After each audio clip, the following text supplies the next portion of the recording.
Bobby Lane is a Fujifilm ex-photographer. She's an award-winning commercial photographer specializing in creative portraits on location and in the studio. Lane's multifaceted approach to photography incorporates over 40 years of technical experience with innovative artistic interpretation. Her corporate and editorial work includes corporate websites, annual reports, and hundreds of environmental portraits for a wide variety of magazines. As a dedicated photo educator, she brings insight and enthusiasm to her students in the workshops held worldwide. She is widely known as the Mistress of Light, teaching portrait lighting techniques with both natural and artificial light. Combining her love of travel, photography, and teaching, Bobby also leads international photo travel workshops, and her husband Lee Veris, such as Venice Carnival and Iceland. Her dynamic workshops are always educational and entertaining. She has two websites, www.bobbylane.com and bobbyandleesphotoadventures.com. I'll put those. I know that's really long. Yeah. And it's all one word, so you have to kind of find the words. I'll put those into the chat for everybody. Okay. Roz was president of Bowie Crofton Camera Club for 22 years, and over the past 40 years has held every office in that club. Presently, she is VP of competitions. She has been very active with the Photographic Society of America, PSA, organizing yearly photo contests, and recently was awarded the distinct honor of FPSA. And you're going to have to tell us what that means. Roz is an avid sewer, embroiderer, and quilter too. She has made over 750 face masks during this pandemic. Wow. She is back working as a nurse care manager at a local doctor's office and just got a call from HBO to come back on the film crew as a nurse on set. Get out of here, girl. Wow. Okay. Perfect place for me. Yeah. Okay. Glad we got her on the schedule early this season. Is this okay? Roz is again wearing multiple hats as VP of competition at BCCC, chairman of the judge certification program for Maryland Photography Alliance, on the competition committee for MPA, and club rep for MPA. She was in the first class of judge trainees at MPA and may have been the first to achieve, and quote, something's weird about this text, something certification and quote status. Always promoting photography, Roz freely gives of her time and talents. You may be wondering what type of photos this judge prefers. Roz looks for something uniquely different, maybe something that stretches the imagination, maybe a different perspective. Submit your best photo and just be creative. Okay, Roz, what is this FPSA? Yeah, I don't know why it says FPSA. It's really APSA. It's Associate of the Photographic Society of America. I think you guys probably all know about PSA. And they award these letters after our names. So, okay. So it's just Associate Photographic Society of America. I probably would have all the rest of the letters that they have too, but I tend not to compete in their competitions. So I judge them, but I don't compete in them. So, you know, but it's an international organization of photographers, and they've been around for about 90 years. So long time. Okay. Long time. Anybody on the call a member of PSA? I used to be, and the club used to be also. Oh, yeah. Ray also just raised his hand. I know we have at least one guy that I was supposed to call who's PPA.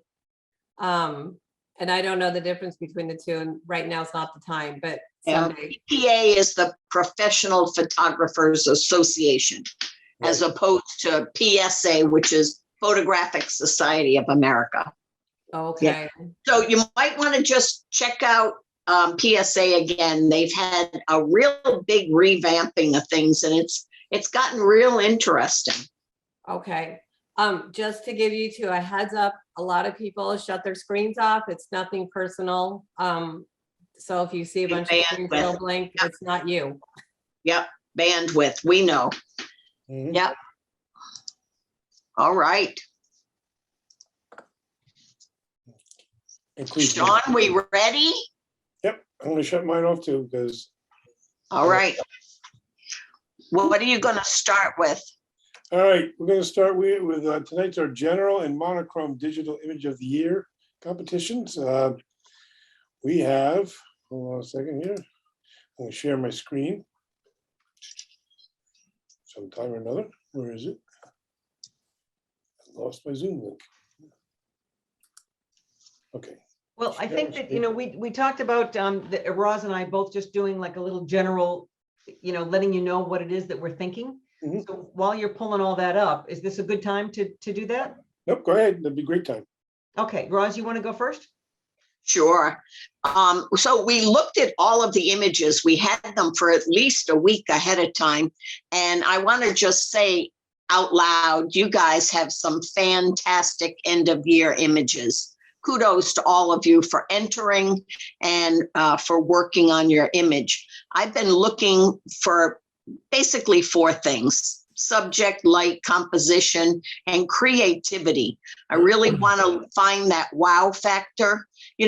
That wow factor has to come within 3 to 4 seconds of me looking at an image. I thought that there were a lot of images, and when I went through, I think I had between 12 and 14 that any one of them could have been winners. So kudos to all of you, but we were really looking for something with that wow factor that gave a lasting impression even after I shut my computer off. All right, Bobby, what do you got to say? Well, pretty much, Roz and I, never having met before, it's always kind of interesting. You don't know what's going to happen when you're judging with somebody else, but we pretty much have the same kind of criteria. And I agree, we need to have the wow factor. But I'm going to temper that a little bit, because sometimes you're immediately struck. There's something that's like really wow, but then the more you look at it, you realize that it's starting to fall apart a little bit. So we again, composition, lighting, design, intent. The word that I use a lot is essence. I'm always looking for what is the essence of the picture. So for me, I'm looking for images that have all of the criteria that we just talked about, but also that the photographer was thinking and planning and aware and paying attention to the details, and where you can see that they were really working on it instead of just saying, oh, wow, that's a cool shot and I grabbed it. But that there was a lot more intent and thought that was going behind it.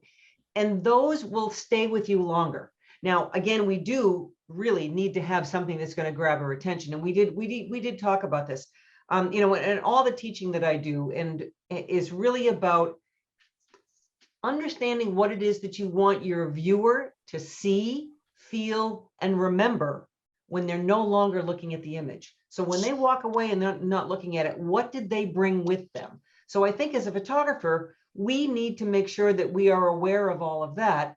And we take all these elements and put them together, all the technique to match what the idea is to what the essence is. So I think with that Roz and I both, we had very similar tastes with little disagreements here and there, but nothing big. So that's basically it.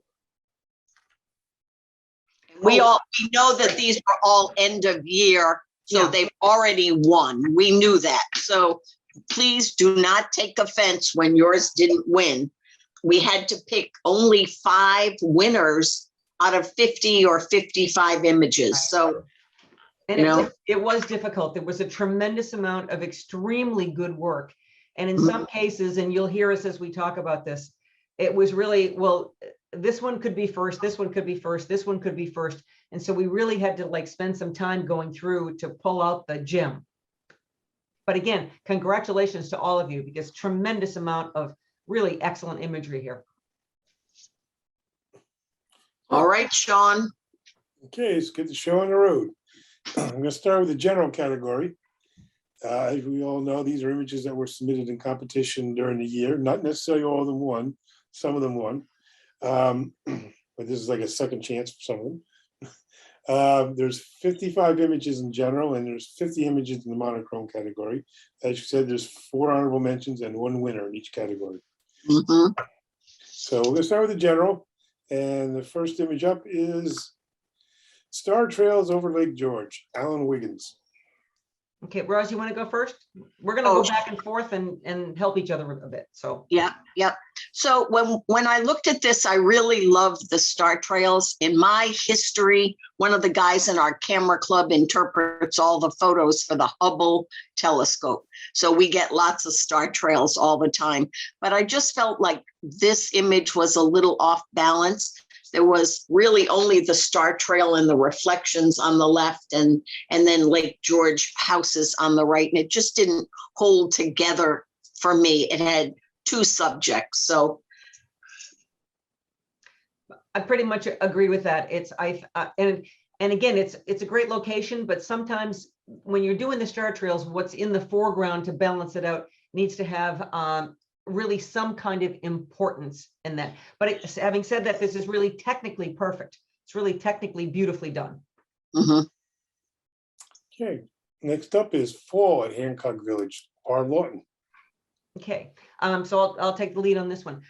You know, Roz just said this, and I'm going to agree with this. There's several different pictures that are going on here, and I think you got to be clear about what it is that you're trying to say. We've got the pumpkins on the cart, we've got the red barn in the background, and then we've got this round building on the right-hand side. And it's not quite sure exactly what it is that it's supposed to be a picture of. When you're trying to tell a story, you want to make sure that you're clear about what the story is. And I just feel like there's a little bit too much going on. And the last thing I'll say about this is that also, you know, the brightest thing in the picture is always what your eyes go to, which in this case is the pumpkins. And that's in the dead center. So that's kind of like the bullseye effect. And normally you get, not that you can't have a symmetrical photograph, but you normally want to keep the center of attention away from the dead center of the image. I agree. Next up is The Horses Left Without Us, Barb Lawton. You know, the Amish are always interesting to photograph, but this photo is really quite stagnant. Everything's in the middle. The boys are just standing there. There's a little too much on the left for me.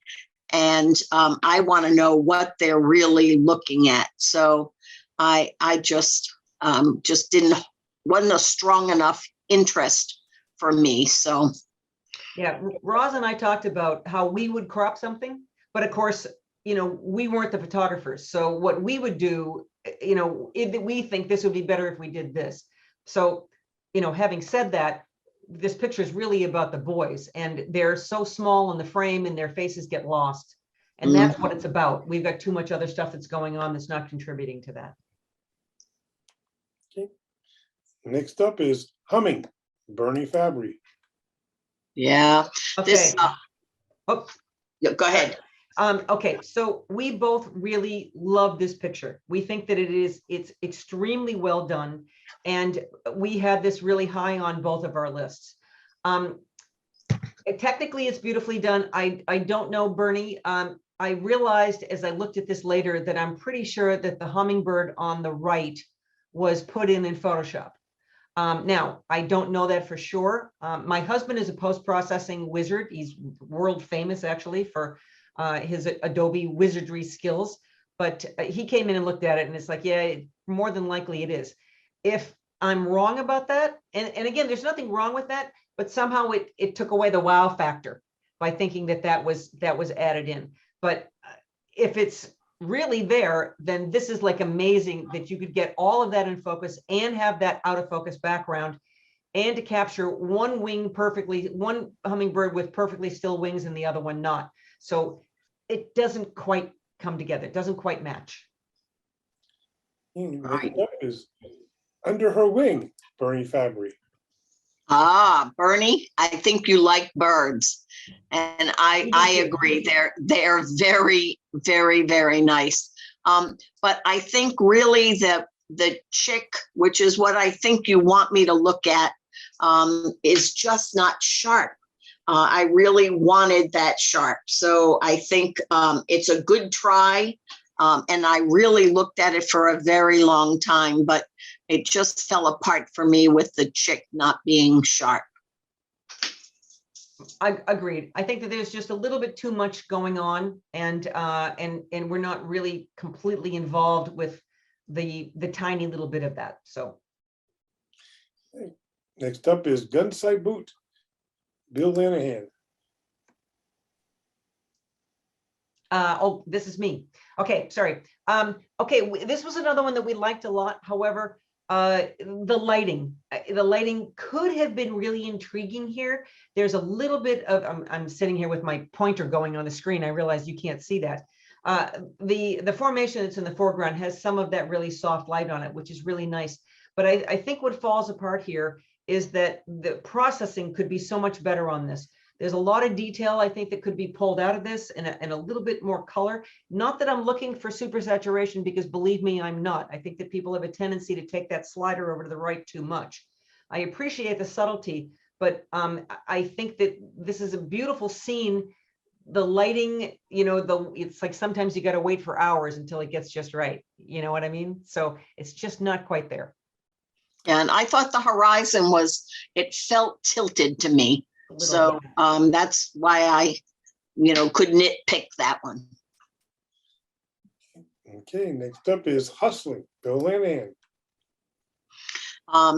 Great action shot. I mean, I'm sure that it was breathtaking being there on the track, but I really would like you to have cropped down a little bit more.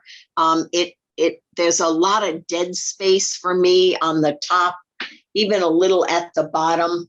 And it was just too much stop action. I wanted a little more motion blur to make it really more dynamic. Yeah, it almost looks like it's a still life. It's like lots of times when you have a stop action thing, what makes it really dynamic is its relationship to something else, like a motorcycle flying through the air, which would be great in a stop action. But for this, it's too static. Mm-hmm. Okay, next up is Iris, Claudia Jakubowski. Oh, this, sorry, I'm losing track here about who's supposed to take the lead here. Okay, so this is another one that Roz and I both liked a lot. It's really beautifully done. I will tell you quite honestly, my background, I started off as a large format product photographer. So I know about paying attention to detail and the lighting and making everything perfect. And there's a lot of really good things that is very, very nice about this. However, I'm also really picky about putting in backgrounds, like using this is some kind of a background or treatment that's been in here. And I don't have any opposition to that, but I think it really needs to enhance what's going on. And in this case, I think it's just too dark and dreary when you have this really light iris. I appreciate the contrast value, but I think it just doesn't really match all together. Again, I think it's a really beautiful image. We both really like this, but it just doesn't come across that last little bit. Yeah, this was definitely one of my top 10 picks. I thought you did a fantastic job, Claudia. Yes, I would love to have this hanging on my wall. Okay, next up is Street Scene, Claudia Jakubowski.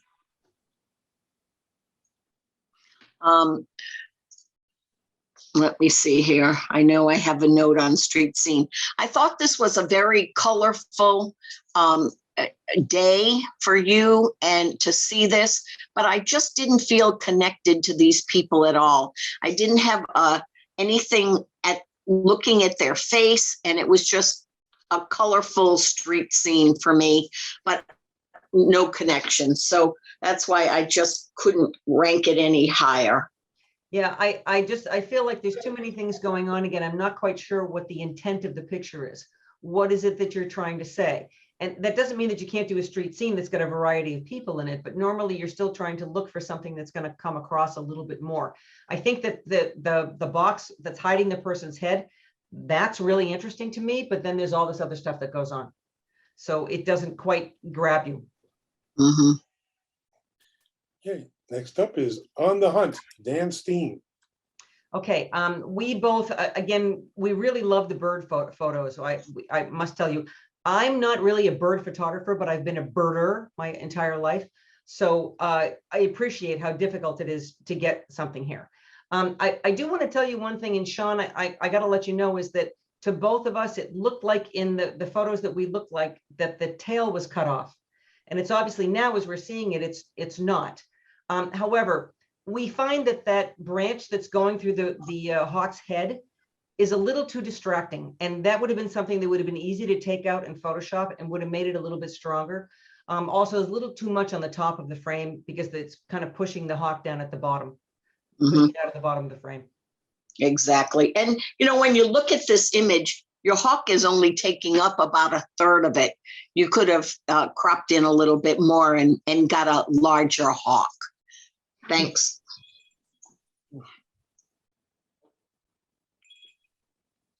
Yeah, sorry, my phone rang. Next up is Perpetual Motion, Dan Steen. It's you, Ross. Yep. I felt like there was a lack of connection here. Great job, great lighting on the hummingbird, but I just felt like it was a lack of connection between the bird and the feeder. I'm really looking for more animal behavior, and it could have just been the bird felt like it was just pasted there in midair as opposed to feeding. I don't think the feeder is very attractive either. So it just couldn't hold together for me because of that. Yeah, it's kind of an odd composition. I also wonder, and again, I'm asking questions when I know that I'm not going to get the answers to this. It does look a little bit like this has been over sharpened because you see there's a little bit of a halo going around the bird. And that's a little distracting. And again, I appreciate photographing hummingbirds is an incredibly difficult thing to do. So, you know, great attempt on this, but it's a little disconnected from everything, and it's a very odd graphic. Mm-hmm. Might be nice if you just duplicated it and had two of them in one photo. Something to think about. Okay, next up is Against the Wind, Dal Smith. Okay, this is one where everything is pushed down at the bottom. There's so little at the bottom to hold the tree up. The tree is like falling out of the bottom of the picture. One of the things that I always talk about is that when you're looking at your image, either in reality or looking on your viewfinder or looking in your computer, is to squint. When you squint and you look at something, you really see the contrast a lot more. And what you always see first is the lightest thing in the picture. That has the illusion of coming towards you and dark areas go away. So if you look at this, all those beautiful tree trunks they're pushing you down out of the bottom. There's not enough up there to hold you. And I think that in terms of trying to get the feeling across, again, I think there's too much. It doesn't mean that this has to be, again, a really tight image, but there still is a little bit more going on than what we really need. Yeah, I agree totally. And I think maybe a different perspective. I think if you had sat on the ground and shot more up into this tree, that it might have been a little more dramatic. It's a beautiful tree. Okay, next up is Vermont Cemetery, Dal Smith. Okay, so this one again is a matter of lighting. It's nice light, the soft light of the sky and the mountains in the background, but the stones themselves are, see, they're not silhouette because they're against that darker hill. So everything is kind of blending in together. So what you really need is a different time of day to get some light on the stones so that you can at least get a little bit more out of this. The obelisk, that's the tallest one, that has the most interest because now that's separated against the sky, but everything else is just kind of blending in together. I agree. Yep. Okay, next up is T, Elena Kesey.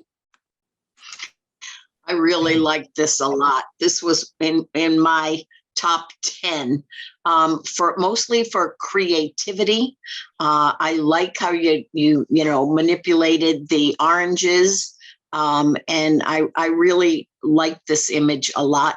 Just something different that I haven't seen before. Good color of the cup, and I liked it. I'm sorry it didn't score higher. It's I agree with what you said. I really hats off for the creativity about this. I think it's an interesting thing. It's now again, remember I kind of cautioned you all that I started off as a large format product photographer. So the first thing that I always look at is the light, and the lighting on this isn't really contributing. It seems like the light is just there to illuminate as opposed to really show off the form of what's going on, or to create a mood. The black paper going into the black background with the horizon in the middle, I find very distracting. And it's kind of odd to see blood oranges like this. We're so used to seeing oranges. But I've also done a very small amount of food photography, and it's really, really difficult to do. I have to tell you, it's so difficult. So slicing those oranges and trying to make them look good is really difficult. Mhm. And I want to say the creative idea here was really good. Very, very difficult to execute this and to do it like really well. So again, a balance here. Some great ideas, but not quite the technical ability to pull it off so that it's really strong. Okay, next is Three Below, Gary Runt. Okay, so I like this image a lot. However, I think again that there's probably more going on than what we really need. There's too many layers. So we've got the sand, then we've got the water, and then we've got the fog, and then we have some clouds, and then we have some sky. I think again, we talked about cropping. This would be a great 16:9. If you made it a longer pano, I think it would work. Everything I think cropped in a little bit too. It should be cropped in a little bit more. Mhm. I think that Roz and I had a little different feeling about the cropping on this, but that's okay. It still is. It's showing too much, but it's like a really unique time to get that fog coming up and the sun like that. But we also don't really know what the people are doing. They're just kind of a clump there. Yeah. I said that I thought it had great striations, and I hope that you look at this a little bit more and think of another way to present it with all those different striations in the foreground, the midground, the background. I didn't even think you needed the sun. I think you might be able to even cut that out and just give me a pano. I don't even think you need the people because they're not adding anything to it. They could have just been a big rock there. You don't have any idea what they're doing, or there's no real separation. But I was intrigued with the color and the striations. You really did a great job capturing the ocean. Yeah. Okay, next up is Proud Mama, Greg Effner. It's you, All Roz. right. And I think she is a proud mama. She's got all those little babies there, but I thought there was just too much distraction in the foreground. The reflection is really as big an area as the ducklings, and I just think that that was just too much for me. Too much foreground and maybe top distractions. Yeah, this would also probably make a great 16:9 or a pano, but it's just there's too much. That light and dark contrast really grabs your attention and keeps you from looking at the duck and the ducklings. You're too distracted. Mm-hmm. Next up is Red-bellied woodpecker having lunch, Greg Effner. I have red-bellied woodpeckers all over my backyard, and I hear them all the time, and I feed them all the time. This is just it's a good shot, but it doesn't have any kind of a wow factor here. It's not necessarily really good lighting, or it's a good mood, or the colors are all kind of dull. A different time of day. Again, I really appreciate how difficult it is to capture birds in any time, in any way, but there's no wow factor in this one. Yep, thank you. Next up is Ivy Island, Janice Pritchett. Ivy Island. This was a great time of year for this image. I think we saw a few pictures of Ivy Island in this series. And I think this was just a great time. I love the fog on the water, but I really think that you wanted me to see the reflection. And I kind of was wondering why you cut it off. I would have liked to have seen the whole thing. Yeah, I really like this one too. It's much more of a high key image, and I think it's very well done. And this is just another thing I have to say is that there was so many good images. It was really difficult. You know, there was so many, it could be this one, it could be that one. I mean, I really like this one as well, but there was other ones that I liked just a little bit more. So, and I agree with what Roz just said. Okay, next up is Macy Lou Who in the Field of Posies. Jana Kaywood. Okay, so so this is pretty cute, but again, I think there's a little bit too much stuff going on. Are you trying to get the posies, the girl, the sun, the sky, the mountains? There's so much happening here, and she's really cute, but it just seems to. I'm not quite there with it. I'm. This is a very difficult one for me to explain. You know, she's adorable. You know, I'm sure that this is like if you did a whole bunch of motion shots and capturing just the right moment, you might have been able to do something a little bit better. But I think that the concentration should be more on the girl. I think putting the sun directly behind her head is distracting because, again, that's a bright thing taking away from me looking at her. I also think that the red's a little oversaturated. That saturation slider went a little bit to the right. We don't need to have that much saturation. The world is really beautiful, and we don't need to like oversaturate everything. So I know that Roz has got a few things to say about this. Again, we both really like this. I just want to say we both really liked it, but just wasn't quite, a little too many things going on. Yeah, this was one of the ones that pop at you at first sight, first glance. It's like, whoa. And then as you keep looking at it, you say, oh, well, what about this? Well done getting her out in this field of poppies. They don't bloom that long. I think if you had a lower angle, it might have helped. It might have made her a little bit taller and not the poppies as like the main thing, because there's a lot of poppies there, and maybe a little more motion. I would be interested to see the rest of the photos that you took. Yeah. Might be a good series shot. Or you might have had something that was a little more with movement instead of this one.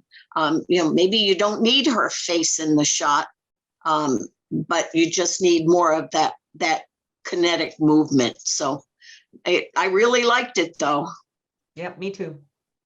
Okay, next up is Watkins Glen Paradise. Jana Kaywood. Yeah, I was just there before COVID. I thought maybe you needed a little more work in the rock detail so that I could really see more of the rocks. It felt like you didn't spend enough time on this image for me, especially when I was just there a couple of years ago. So it's fresh in my memory. I just wanted a little more of the rock. I agree with what Roz said. I also want to say that if you look at this and do that squint thing, you've got the sky and the water right in the dead center of the picture. So it's a big, strong, vertical, light line. And then there's that little bit of the waterfall, which is really the most interesting thing about what's going on in here. So, but yeah, we definitely needed to get more detail out of the rock.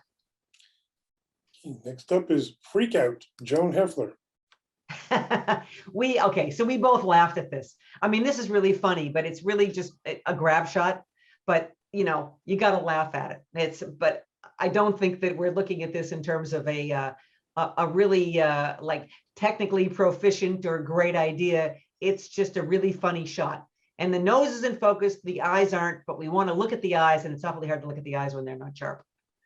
Yeah, and this is a good thing, time to say, look all around your photo and look to see if there are any gremlins. And you can see on the right-hand side that you have the whiskers of another cow. So you cropped out the other cow, the other Holstein cow, but you didn't you didn't get the whiskers gone, or there's like a little white spot there also that you could have paid a little more attention to. Nice try. We did get a good laugh at the cow, though. Thanks for doing that. Okay, next up is Olana Balcony, Joan Heffler. All right. it's a crazy angle. I don't know exactly how tall this is, but it just felt off in a lot of ways. The color seemed off. I'm not sure if it was your texture that was adding this funky color or just the angle that you took it, but it just seemed an off image to me. When you have something graphic like a building, you've got to have light that's going to be appropriate to it. You know, you're trying to show off, light is going to show off the form as well as set the mood. And here the light is just really kind of dull. The texture kind of overwhelms the picture. So we like things that are round and like arch-like because they're very pleasing to us, but the texture, I think, really just kind of overpowers the picture. Okay, next up is Honeybee's Dream, Joe Catronio. This was another one that we both really, really liked a lot, and it could have been in the top, but sorry, Joe. This is beautifully done, and this is one of the ones where I was saying where the texture treatment really works here. It really does work. It's a beautiful feeling overall. The texture that you use for the background is appropriate, and I like that it's lighter around the edges and just a little darker in the middle so that the bee really pops out of it. And that the bee is and the wings are sharp. It's a beautifully done. It has a beautiful feeling to it. Again, just really a gorgeous image. And I'm sorry, I wish we could give more awards. Exactly. This would have been, if we could have given 10, Joe, this would have been in that number 10. It would have been in it. It's very lovely. Yep. Okay, next up is Pileated Woodpecker, Joe Catronio. I thought that this was a little stagnant. I like things about this pileated woodpecker. I like that it's simple, it's sitting on a branch, but I just needed a little more behavior. I know it took you time to do it and you were excited that you got to see it, but I wish it had something else happening, some type of behavior. Yeah, I agree. Again, my hat's off to everybody who shoots birds. It's very, very difficult to do. And I know that it takes time. So, good job, but it doesn't, there's not quite enough something going on to keep us interested. Okay, next up is Montana Barn, Kim Koza. We spent a lot of time looking at this. There's a lot of really good things that are happening in this. I mentioned this earlier, I judge a lot of competitions and I see people just want to take that saturation slider and take it over to the right. And I'm very, very grateful to not have that here. This wasn't a bright sunny day. I mean, it's an overcast day. The light is soft. So having it almost a little desaturated, I think really works well. I think it's really a pretty good composition. The fence works well. The framing of the tree works well. However, I think in Roz and I talked about this, if you took a half a step over to your right, then you wouldn't have the left side of the barn being cut off by that branch. And when it comes to something like this, you've got the time, it isn't going anywhere. You've got time to play with this, that just that little bit would have made a world of difference, because you're in this case, everything is like so perfect. So that paying attention to the detail is really important here. But again, this is another one that I think we both would have put in the top 10 if we had 10. If we could have.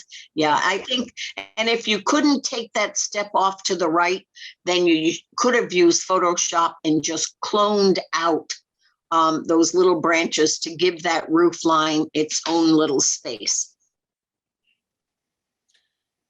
Okay, next up is Autumn Laundry, Linda Tomasulo.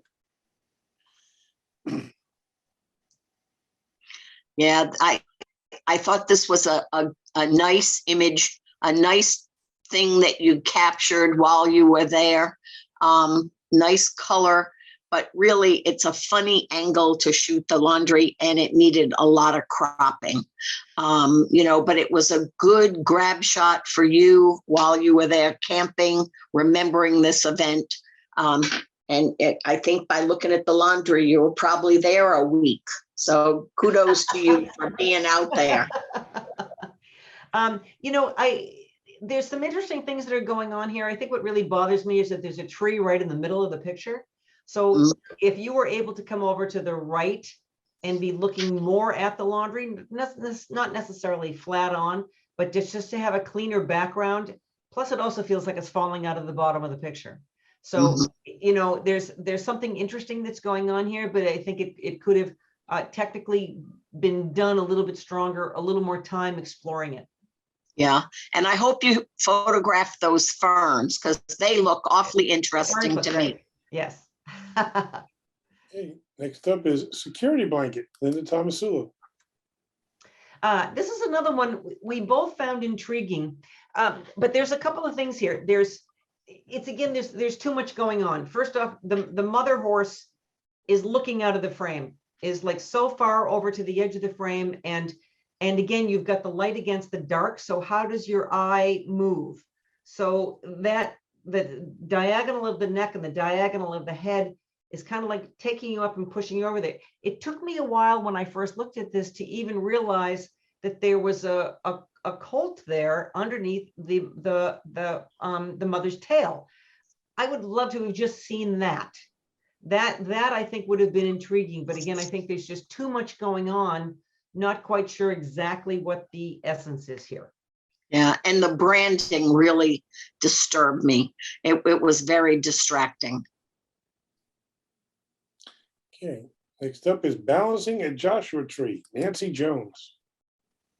Yeah, this when I first looked at it, it was something that I said, whoa, where are they? And because it's a long way to the bottom. And to be on that, I couldn't see really any harnesses. I think he does have one on though, but it went on second glance, it wasn't sharp enough. Yeah. So that's why I had to put this one aside. The sharpness just wasn't there. Yeah. And I'm sorry. The two guys just don't even seem interested in this great feat. Yeah, that's what I was just going to say. I agree. And again, there was a big wow factor. I saw the late afternoon light, and when I first looked at it, but then it does start to fall apart. What a spectacular moment and a spectacular thing to be able to see. I sure wish that those guys were looking at what he was doing. It would make it much more interesting. Okay, next up is the great horned owl in the desert, Nancy Jones. Okay, so this is one of our, oh, is it? No, sorry. Okay, this was very close to being an honorable mention. Sorry. Mhm. It was so close. It was real. Just let me tell you how tough it was for us to decide what the winner was and what the 4 honorable mentions were. This was right there. Talk about an incredible capture. I mean, capturing that moment with the wings out so perfectly, and the moment that it's just taking off, and actually being really well framed by the branch. There was a couple things we found distracting. The cactus off to the right hand side is kind of like taking your attention away. But boy, this is an incredible photograph. So Nancy, really, my congratulations to you. And it was so close. It was. We had to arm wrestle this one. There was a few things that we wish you had done, but all in all, this was a fantastic. Beautiful. Really beautiful. Mhm. Okay, next up is Silence is Golden, Neil Shapiro. Good mood shot. Really, most of us that live by the water see a lot of herons, great golden hour, but I was not sure what you really wanted me to look at for the subject. If it's the heron, it's awfully small. And I needed to see more because I see herons so many times, all the time. It really would have to stand out. Would have to be a lot bigger heron shot or something else dynamic. And, sorry, but this just didn't do it for me. Yeah, I agree. The sky is very distracting here. The sky is not adding anything to the picture. And then the backlighting of the trees, at least there's some mist in front of there, but it's too far away. cropping in would be better, and what Ross said. Pretty much agree. Next up is spectral crossing, Neil Shapiro. Okay, so this is what I was talking about, those sliders going all the way over to the right. We've got really red, we've got really blue, we got really green. Okay, those colors don't really exist that intensely.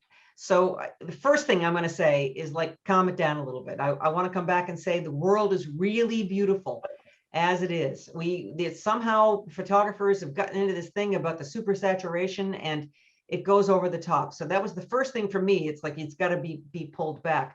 But there's three pictures here. We've got the kayaker, then we've got the mountain and the trees, and then we have the sky. And each one of those is competing.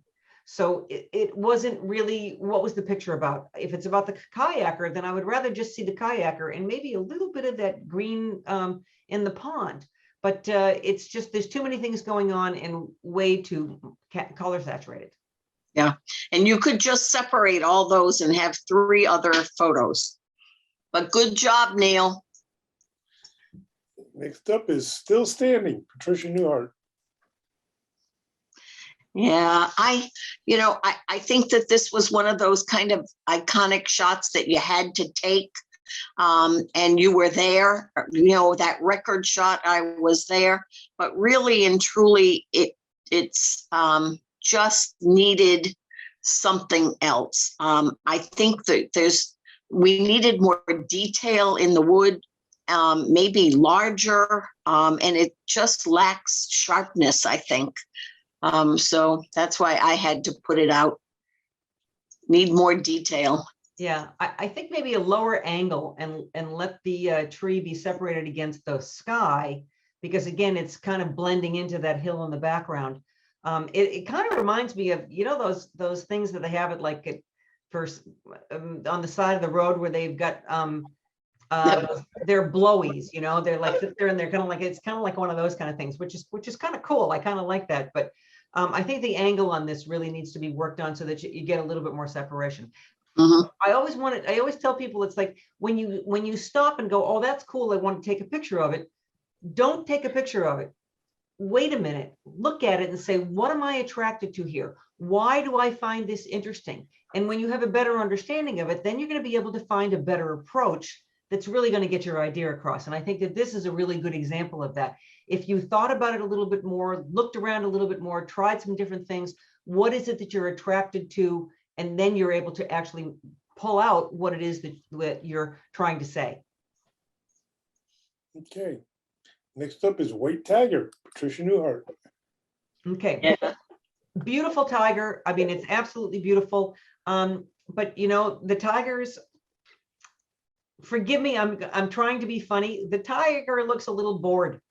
So, we don't think of tigers as like being half asleep, or, we want to see, again, a little bit more action.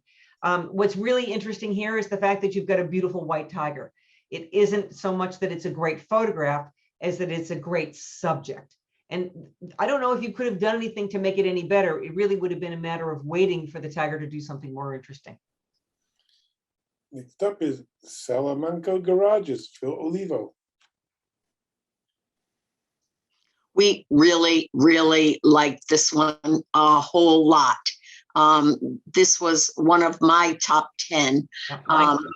And we talked about it a whole lot, and ways that how much stuff is here that we really don't need. Could we have cropped in on a piece of the green door, like you have the piece of the red door? But really, the main subject was the side of the building in that shadow. Really great graphic. So good job seeing this, but I think both agreed that we would have liked to have seen it cropped a whole lot more. Yeah, it's a fabulous image. I really like it a lot. Again, this is up in my top. It grew on me really the more that I looked at it.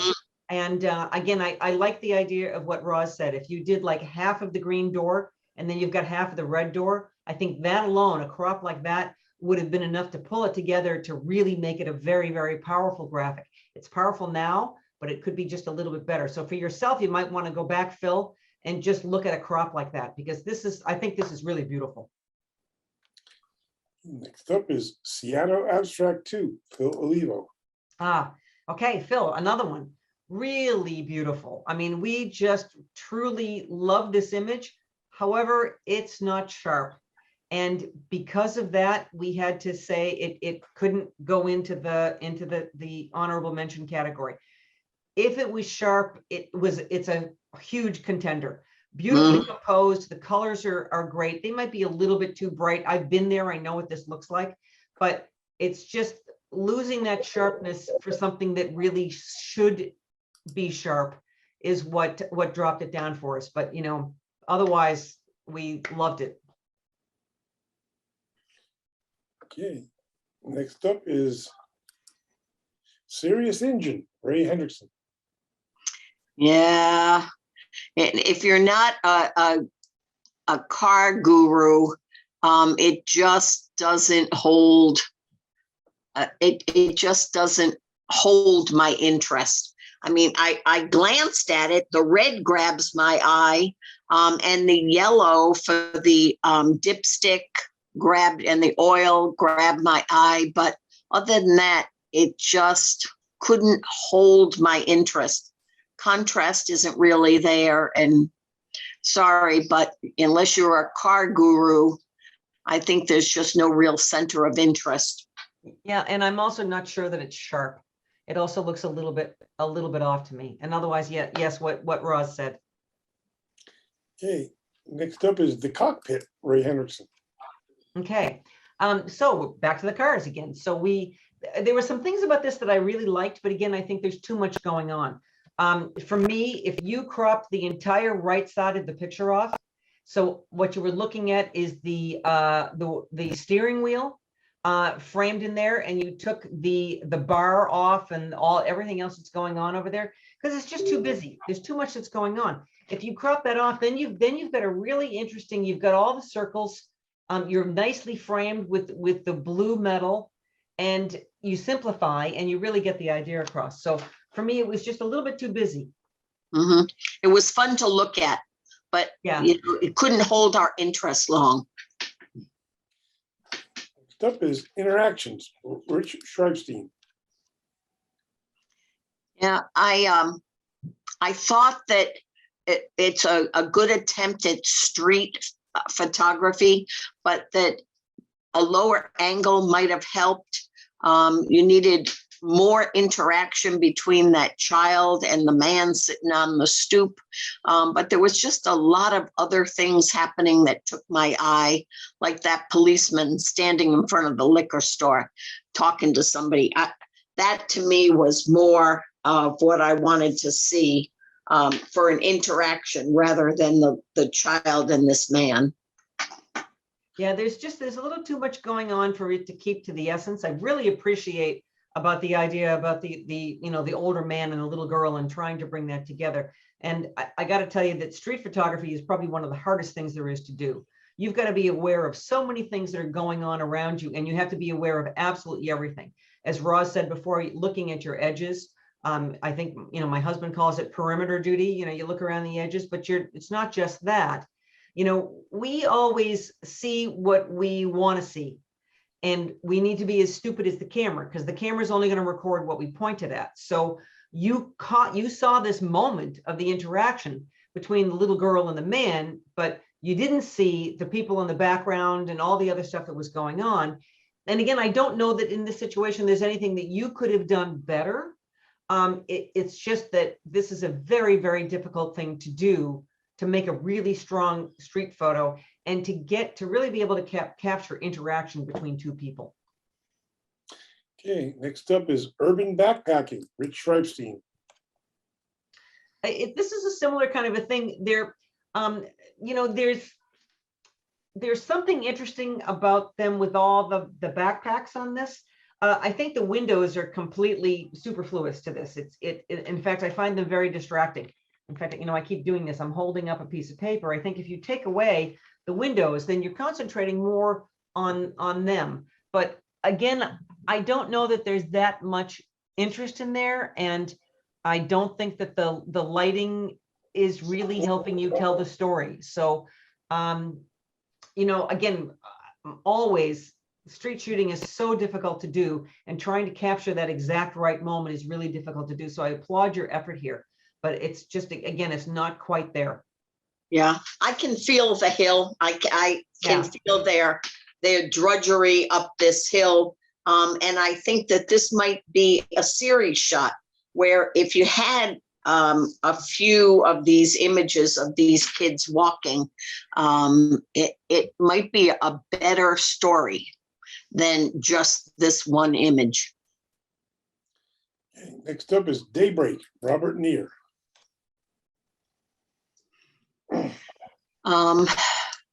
I think the lighting is just really off on this.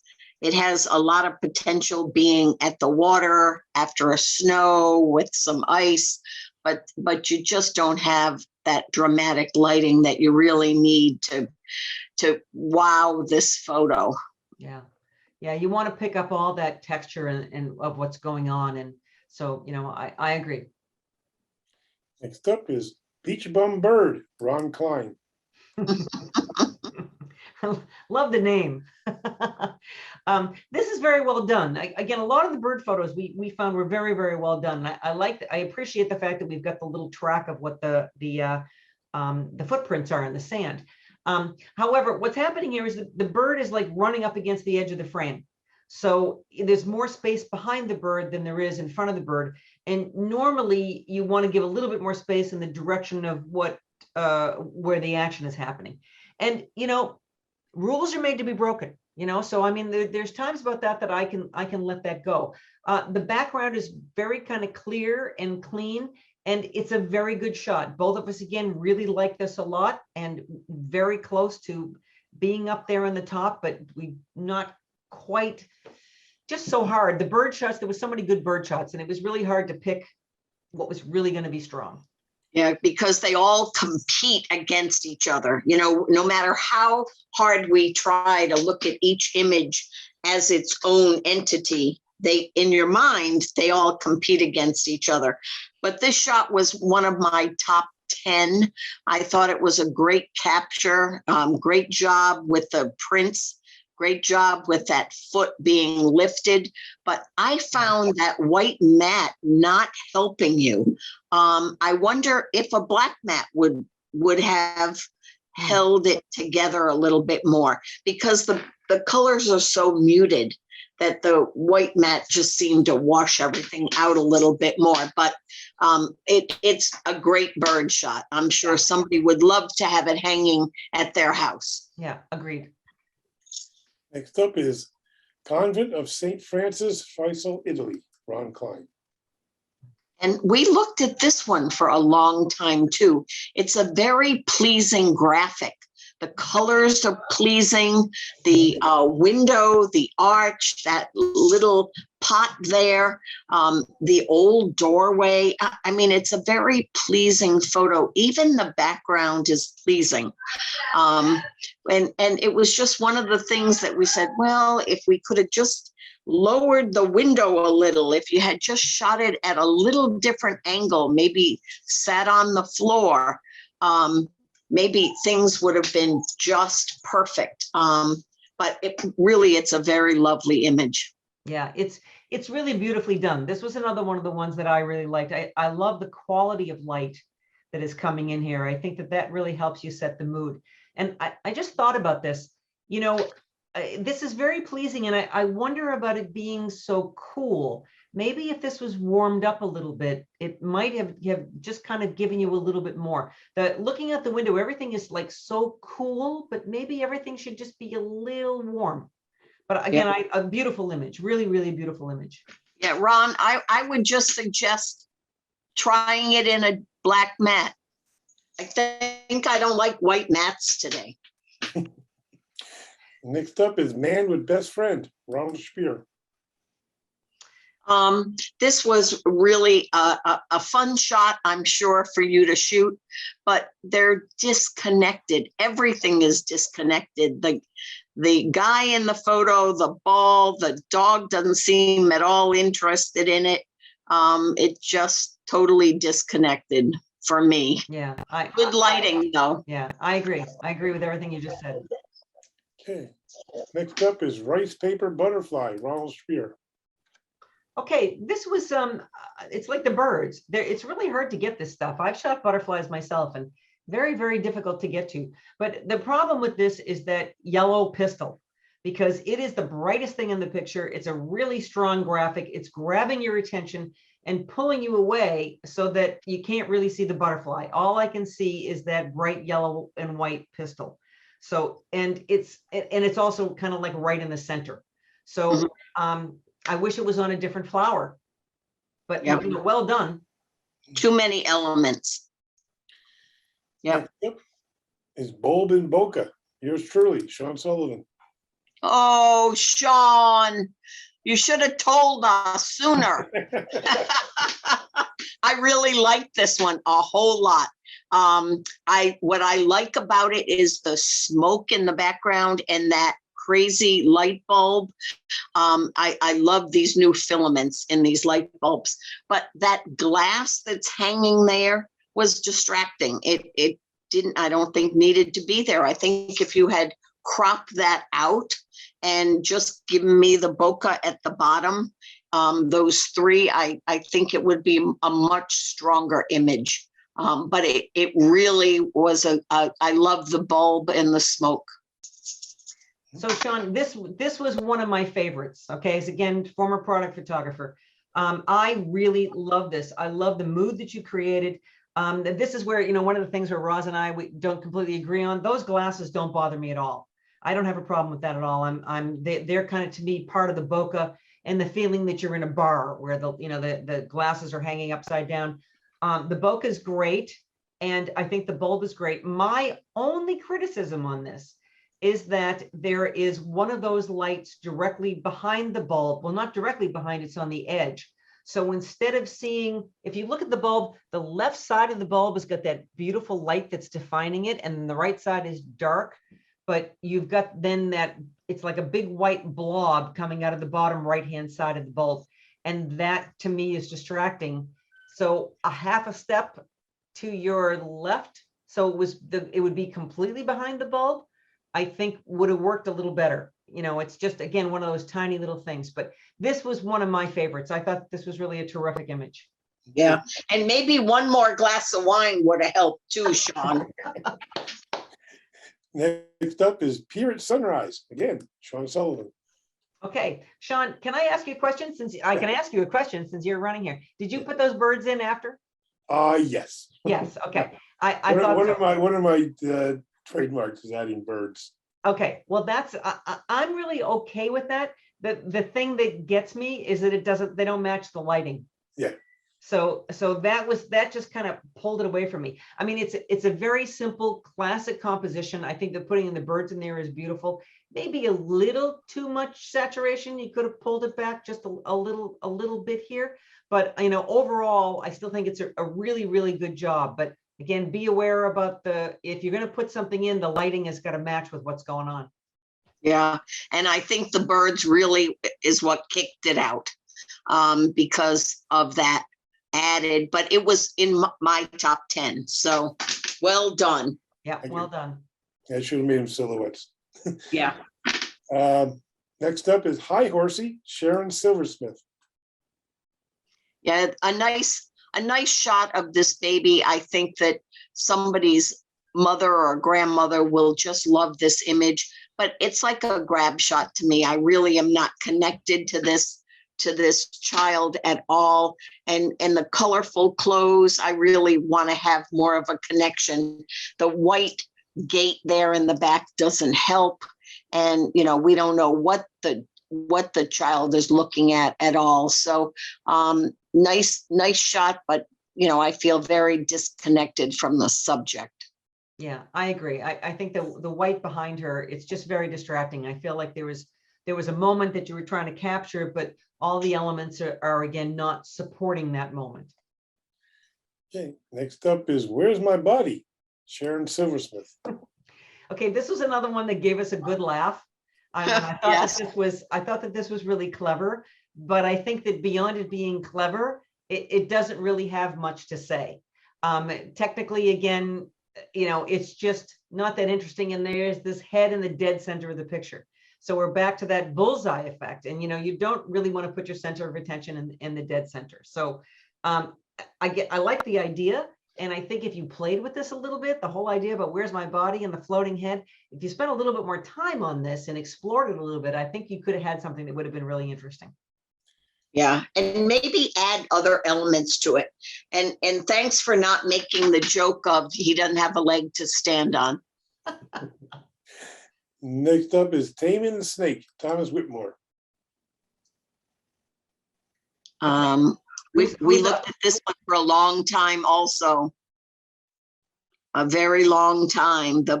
On first glance, those firemen pop off the page. Really and truly, they pop off the page, but then it kind of falls apart as you keep looking at it a little bit. We know it's hard to photograph flame. Was there something else you wanted to say about it, Bobby? Yeah, they're kind of falling out of the bottom of the frame. Their feet are just they're a little cropped, and it's very distracting. You've got this giant thing that's pulling you up, but they're just kind of falling out. There's so many things about this that we liked. Like, the flame itself is really fascinating. I mean, I've photographed some like giant flames before, and fire tornadoes even, which are really pretty cool. And I love the water spread out with it all lit up like that. I mean, that is really, really gorgeous. But I just kind of feel like there's so much happening up here, and that they're getting pushed down and out. I'd like them to have a little bit more to stand on. And since everything is wet around there, I think if we had a little of reflection of them standing there, that would give you enough base to be able to hold on to that flame. Mm-hmm. So maybe you do have another photo that includes more of their feet or more space below them. I think we saw one other picture of this fire also. I think Teamwork was the same fire. Yeah. So you should look at these images again and see if you could add anything else to this to make it a stronger image. Speaking of teamwork, here it is. There it is. Same group of guys. Yeah. But I just felt this wasn't sharp enough. But you did have the reflection. So maybe if you have some other images with more reflection, something that you could add to this.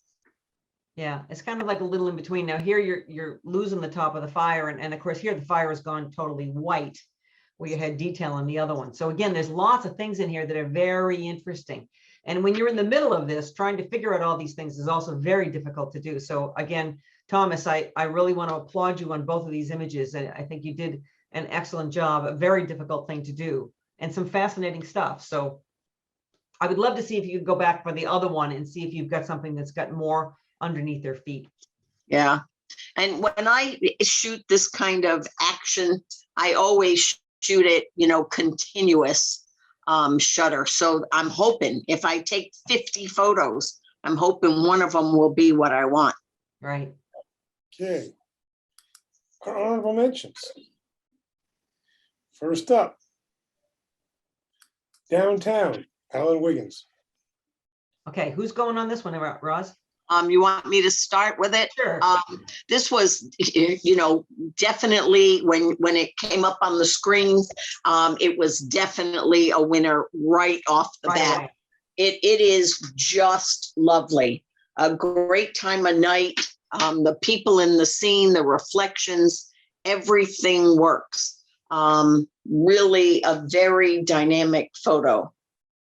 Totally agree. Again, this was like one of the ones that just like grabbed me immediately. For me, this was never out of my top 5. This was always in my top 5.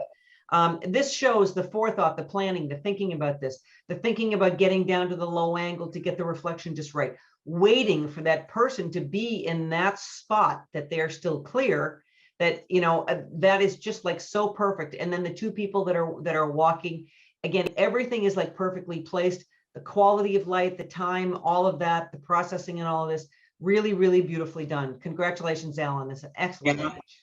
Yeah, this was, it was the first thing that came up on my view. I don't know if that's true with Bobby or not, Yeah. but it was the first thing. I think the reason any of these could have been first place. And as we talked about it, we said, well, the center is right dead set in the middle. And maybe if you moved it, it might have gotten something else instead of honorable mention. But all we had was first place and 4 honorables. So we didn't have any latitude to say second place or third place. So, but congratulations, it's well done. Yeah, very well done. Next honorable mention is Blue Ivy, Janice Pritchett. Okay, this could have been first place for me. I thought that this was so beautifully done. It's a beautiful time of day. You've got the fog raising off there, but what's happening here is really your composition and your framing of this, where you've got the beautiful reflections, but getting in that position where you've got the clouds reflecting that are perfectly going around here. Your eye is constantly traveling and coming back to the island. Everything is supporting that. The colors are beautiful. Everything is beautifully done. Again, we have a couple of these that were just, they could have been first place. This could have been first place. That could have been first place. This is a gorgeous, gorgeous, gorgeous image. Yeah, we had 4 of those, Yeah. right? Yeah. Perfect. Next honorable mention is Sunflower Duo, Kim Koza. Ross? We loved each of these individually and collectively.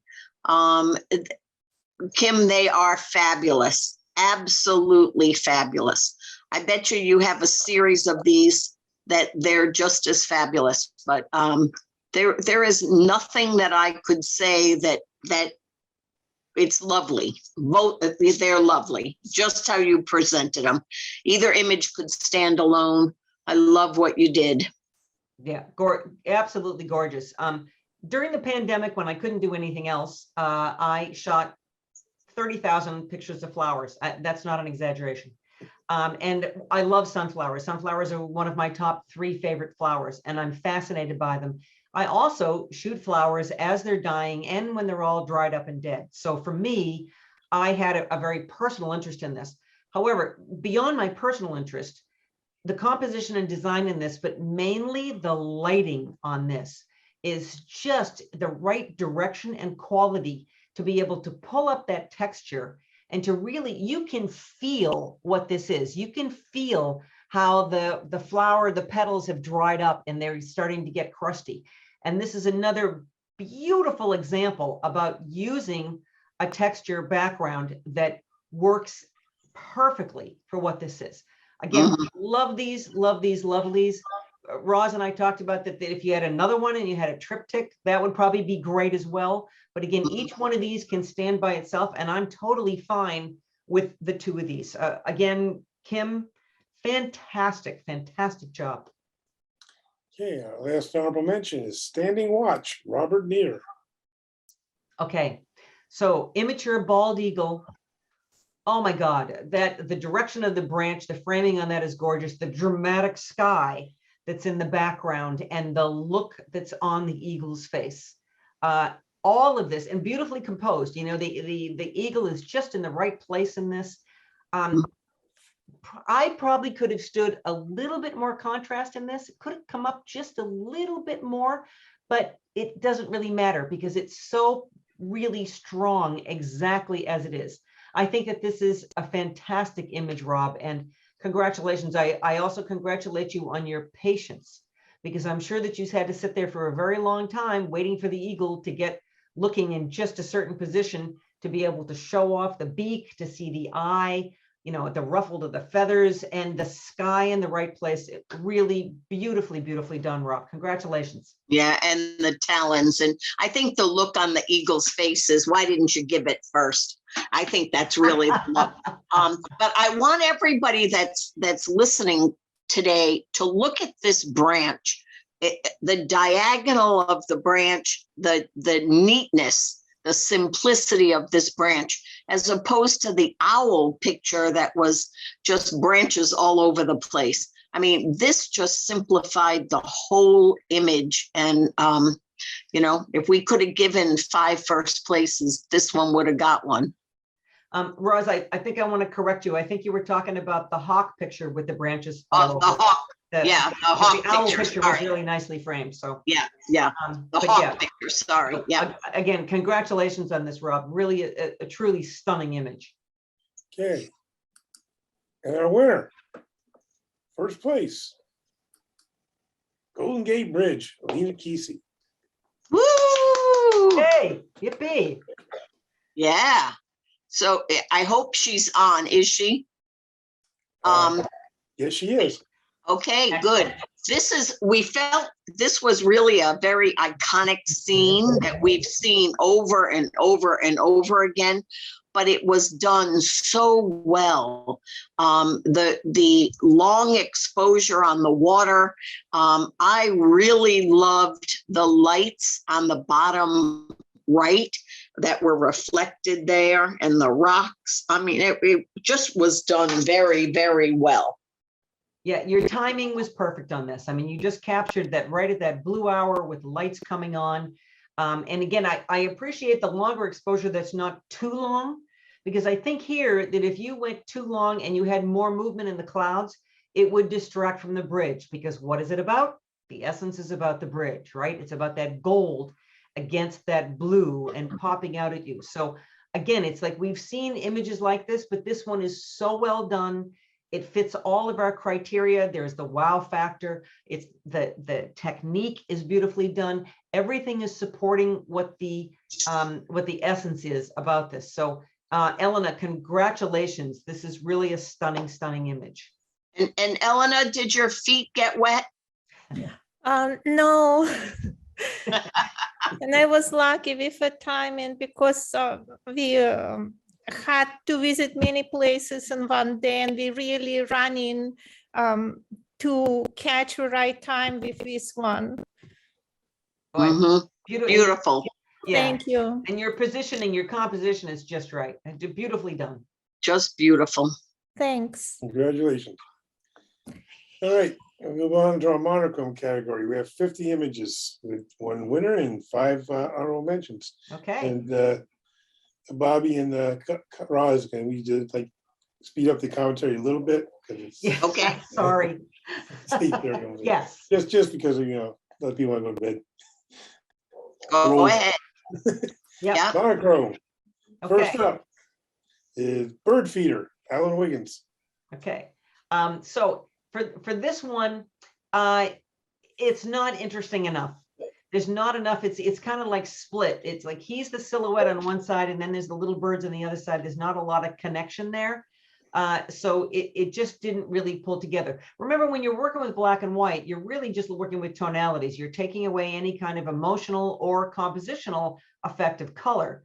So everything has to really be just exactly right. So if the right half of the picture is just the square rock and the little tiny birds. So it just wasn't quite strong enough. So sorry, Alan. Next up is Sunbird Silhouette, Alan Wiggins. Sunburst Silhouette, I'm sorry. Yep. Yeah, this was in my top 10. I really liked the strong graphic on it.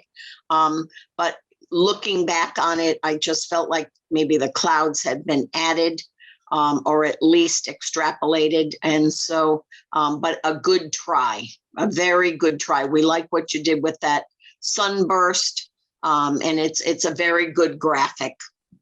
Yeah, Ellen, I just want to let you know that this was so close to being in the honorable mentions. We were going back and forth.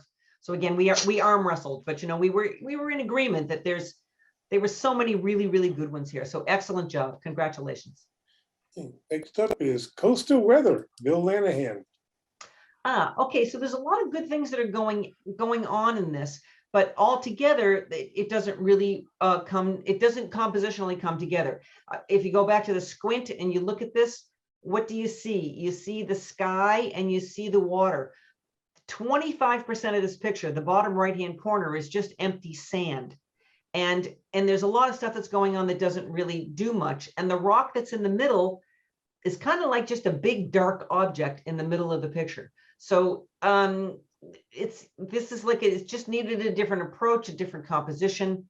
There's some interesting lighting going on, but we lose all of the detail on that rock. Beautiful place though. Next up is Rounding the Curve, Bill Lanahan. This was really very well done. But I think the crop was just a little too tight, but your tonality is good. And I'm just sorry that there were so many people jammed up there in the back. But nice try. Just, you know, the way it is with these bike races, you got to shoot a lot of them to try to get the cleanest, simplest image you can get. So, yeah, great expressions on their face. Next up is Snow Picnic, Claudia Jakubowski. Okay, this is one of the ones that when we first looked at it, I liked it, and then the longer I looked at it, it lost a little bit of its appeal to me. I like the idea that you're playing with something that's so graphic and against the black and the white, and that the snow is going away, but I don't think that there's enough compositional elements that are strong enough to keep your attention in here. We liked it. Again, both of us liked it, but then it kind of fell down a little bit for us. Okay, next up is Up Close and Personal, Claudia Jakubowski. okay. Oh, I don't have up close and personal on my list. Yes, I do.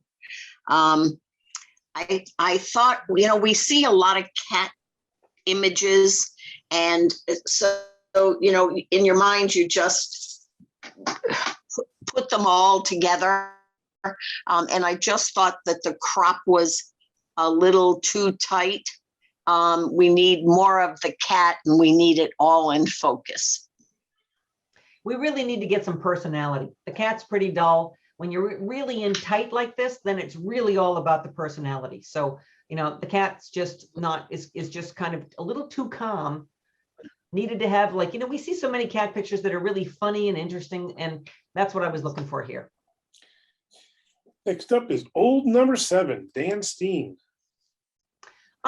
This is a good photograph. I mean, this is very nicely done. It's well thought out. It doesn't have a whole lot of attraction unless you're really into cars, I think. But it's nicely composed. The light is interesting. The way that the 7 is lit up and the way that the reflections are around the REO Speedwagon. I think it's very well done. Next up is People's Island Tower, Dan Steen. I think he meant People's, but. Oh, People's Island. Yep.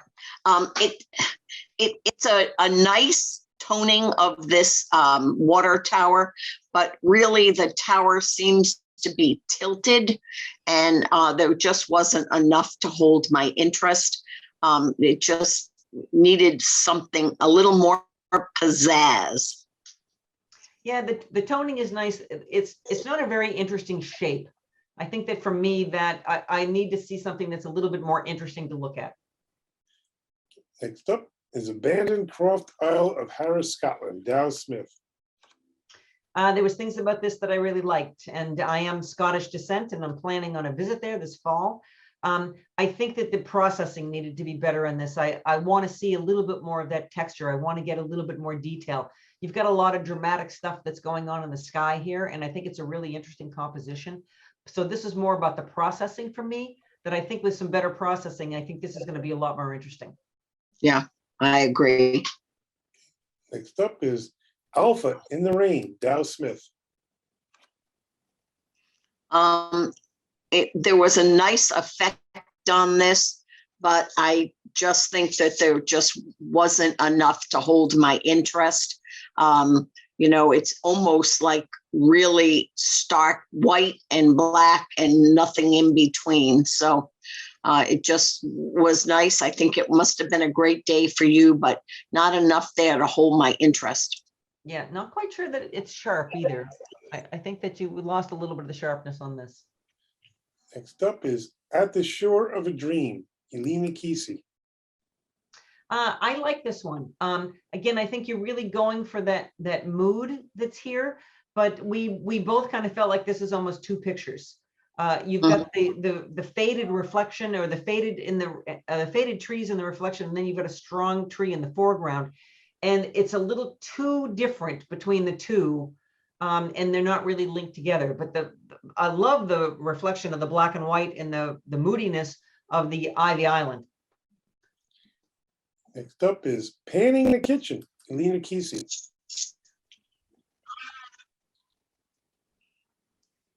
I'm having some internet problems, so please forgive me if I blink out. Painting the Kitchen was in one of my top 10s. I felt like it was a very interesting thing. My family was in the restaurant business, so I saw a lot of these pans, but I noticed that this was really shot as a vertical and you turned it.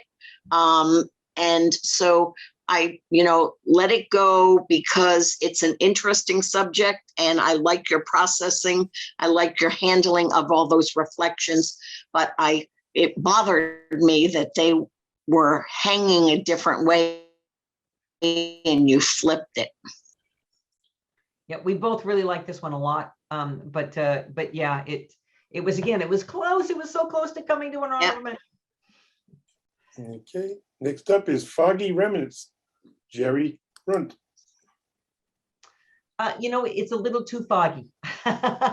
Sorry, it's got kind of some right ideas here, but it's all white to the right and it's all dark to the left, and it's just, and the silhouettes are just not interesting enough. It gets muddy on that right hand side. So again, simplify it, just simplify it, and I think you'd have something stronger. Yeah, and if you really, I don't know where you want me to look. A vignette might have helped. You have a left that's really light and the right that's dark. So put a vignette on it. Force the viewer to look where you want them to look. Okay, next up is On the Move, Greg Effner. We looked at this one for a long time also. The foreground lady is not as interesting as those folks in the background that are looking at maybe a menu and they have a baby and a little kid. And I really would like to have seen a little bit more of them. There's an awful lot of that brick path in the foreground that I don't think you need. I wish you had met these people up a little bit by the grate and that you had photographed that white building and those people looking at the menu. I think that's really your subject. Yeah, and remember, your eye is always going to go to the brightest things. So even though it appears as though you're trying to make the walking woman the main subject, the thing that you see is the light building in the background.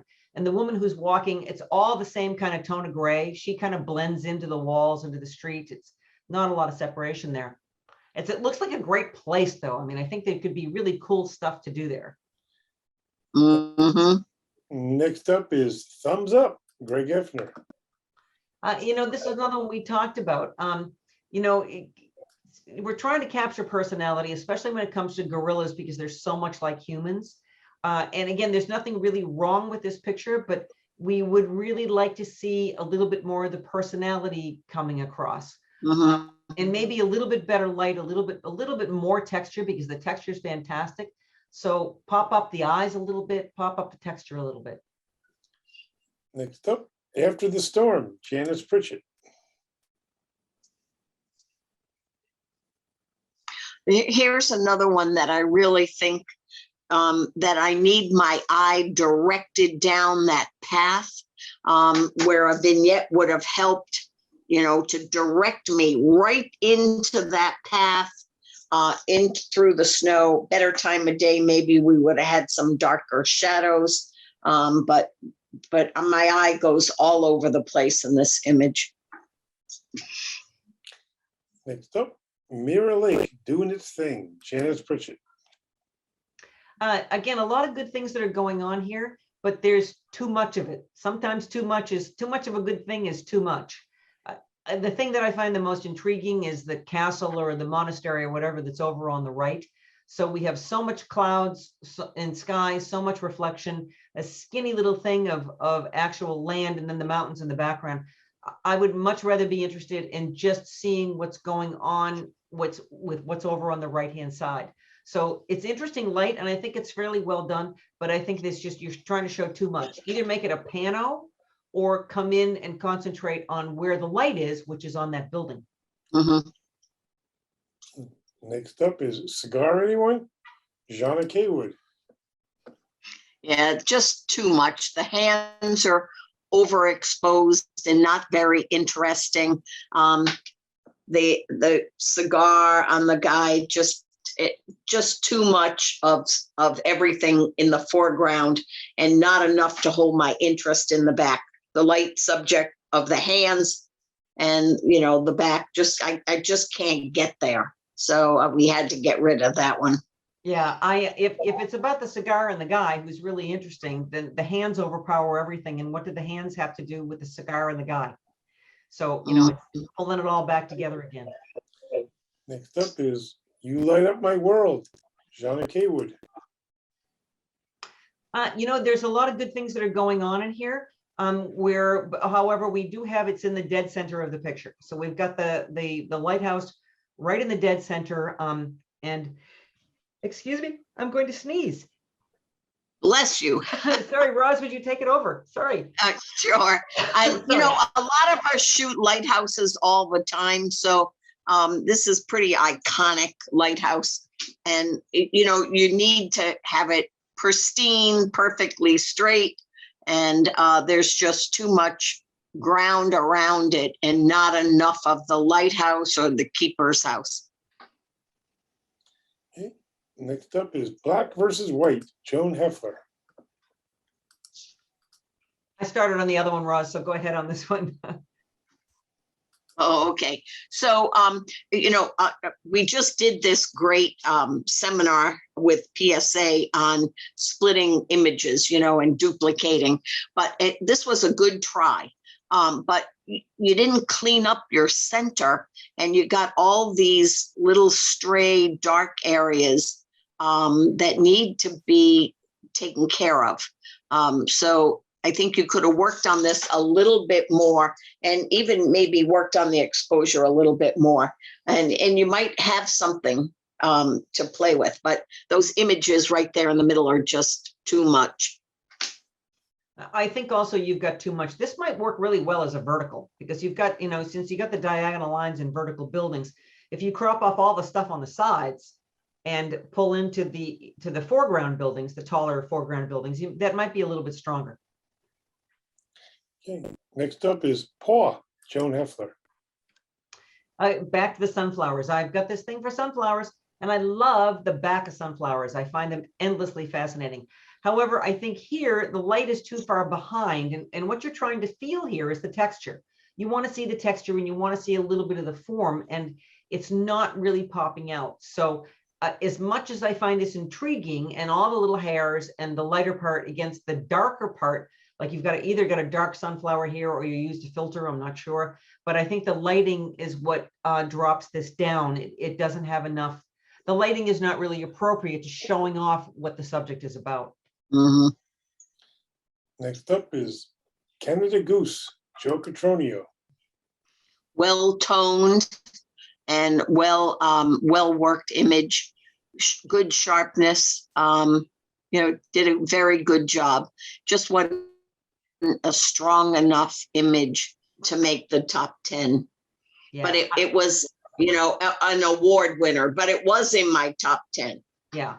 Yeah, I would have loved to have seen the other wing, but well done. Next up is Dandelion Puff, Joe Catronio.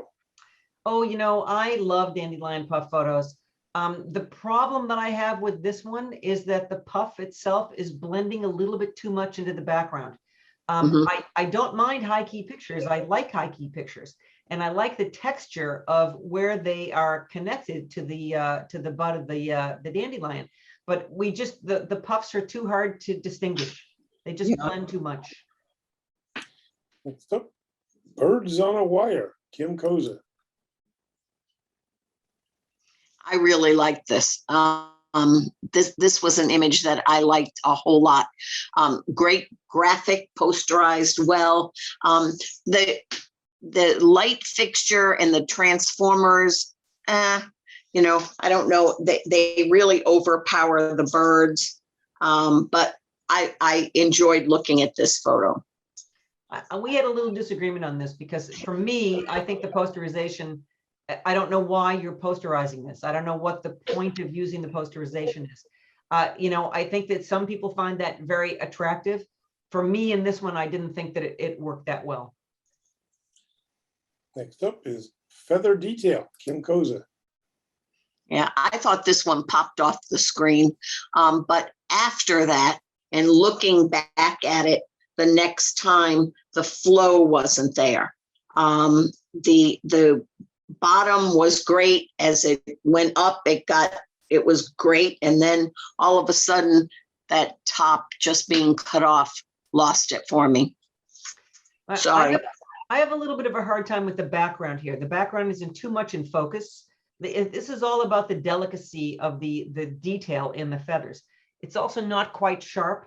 So, but I think the background both needed to be more out of focus and maybe a slightly different tone. Maybe it needs to be a little darker so the white feathers would pop out just a little bit more. I love the idea of this, but I think technically it needed to be worked on a little bit more to make it really sing. And it has the ability to sing.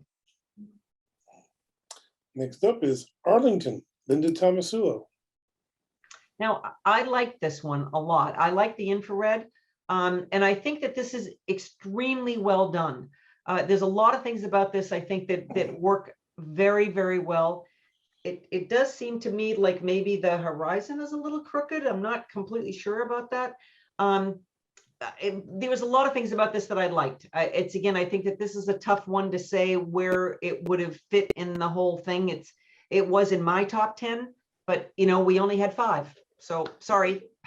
Yeah, well, and I live not too far, so I'm in Arlington at least 2 or 3 times a year. So this is one of those iconic images that I see a lot of. And you get some really great lines at Arlington, no matter where you stand. I think it would have been a lot stronger if you had gotten a little bit lower to the ground and then just be forced to see the lines as opposed to reading everybody's name. That's very distracting to me. So, but I see these all the time. So a good try. Next up is The Crossings in the Snow, Linda Tomasulo. Yeah, this was in my top 10.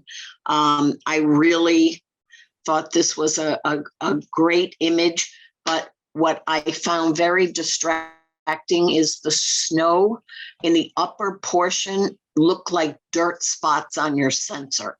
Yes, I know it was snowing, but you got great snow on the bottom that I think you added in, and I wish you had cloned out those dark flakes at the top. Because it just looked like dirt on the sensor to me. So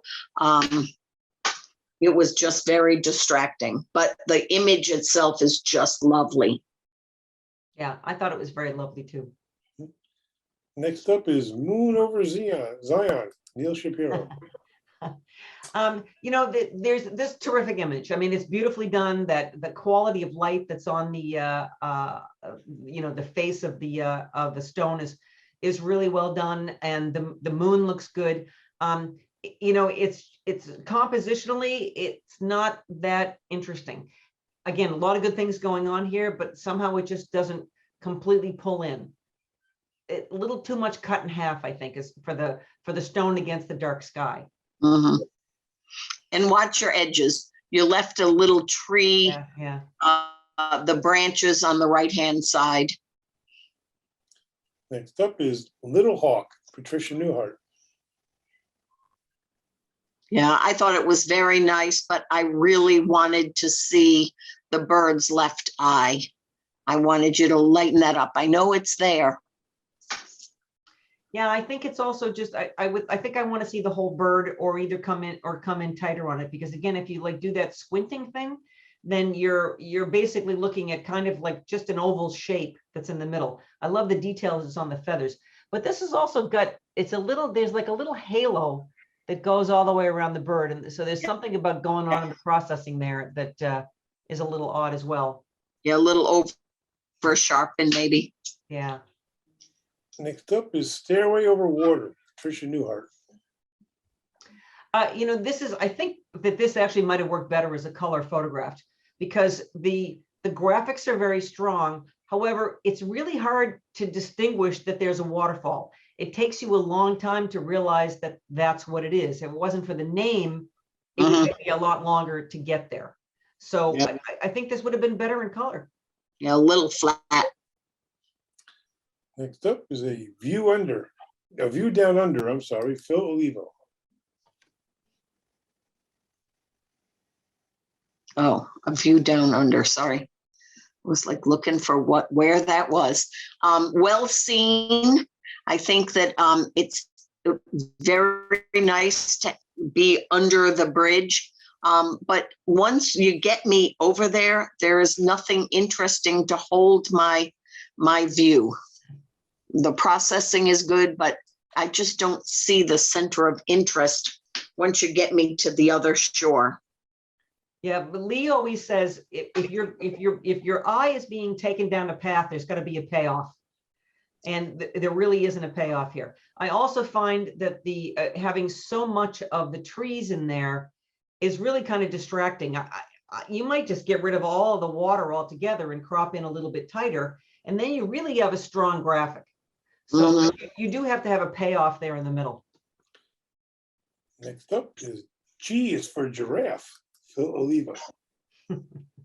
We like this too. I think it's another, it's a little bit odd. It looks a little cut out on this. I'm not quite sure, but I think it's a pretty cool shot. It's whether you put it together or not, it still is a very cool shot. And it is amusing. And I love that it's a G. Yeah. I think this could sell in one of those kids magazines or something. Those letters where people spell their words. There's your G. Yeah. Fun shot. It also seems like the background's a little bit sharper than the giraffes are. Next up is Tree with Character, Ray Hendrickson. Well, I'm waiting for the character. I think it's overexposed, and I just don't see the definition. I want to feel that tree, and I just can't. It just doesn't have enough contrast, and I just don't know where you want me to look. Yeah, that's what I was going to say. I don't know where to look. I would crop off about at least a third from the left-hand side, and then you've got curves. Then you've got curves that you're dealing with. But again, I think the processing really needs to improve on this to be able to pull up more detail and get your white point and your dark point. Next up is Yucca, Ray Hendrickson. Yeah. Sorry, wait, whose turn is it? I'm confused now. Yours, go ahead. Okay, sorry. I think that this is pretty well done. However, the one leaf that's in the middle it's out of focus. And when everything else is sharp, I think this is one of those ones where it's either got to be all sharp or you've got to have a very, very selective depth of field. Next up, Guardians at the Gate, Rich Schreibstein. Good shot. Nice attempt. I like your toning, but the picture doesn't hold together for me. The dog right at the gate, I think, is the subject, but what the heck is that guy doing? And what about the other dog? Too distracting to me. Crop in, get rid of the guy, and I think you'd have a lot stronger image. Yeah, agreed. Next up is Roadwork, Rich Schreibstein. This is another one with these two different pictures going on here. I think that maybe you were doing an architectural shot and then this guy ran by. I love the building and I love what's going on there. I think that without the guy, I think the picture is really terrific. or if the guy was in a slightly different place, like maybe he was a little bit more over to the right and not blocking off the main interest in the building, which is that big curved wall. Yeah. And the sky is great. Yeah. Yeah. Next up is Last to Leave, Robert Neer. We see a whole lot of these images of the seed pods, and I just think that you really need a little bit more work. The light is right on the casing, not on the pod itself, and I just need the whole image to be a lot sharper with a little more contrast. Yeah, I think cropping in a little bit more too. I don't think you need all the space around there because it's what is, again, the essence. It's about that puff. Mm-hmm. Next up is Black Cove Cascade, Robert Neer. You know, it's well done in terms of, like, you know, you've got the right amount of long shutter speed to make the water turn into that gossamer. However, your eye goes to the lightest thing, and the lightest thing is taking you all the way out of the bottom of the picture. So you've got dark at the top and light at the bottom, and that just keeps pushing you down. I think if this was a wider shot and I saw more, I think it would be very strong. Or cropped in and seen less. Right. Next up is Salmon River Falls, Ron Klein. Yeah, I think we see a whole lot of these kind of photos where rushing water, but I'm missing everything else. I got a lot of water that's kind of like, you know, getting my feet wet. That's what I feel like. I'm going to get wet any minute. The white mat doesn't do it for me, and I really need to see more detail in the walls behind it and on the side.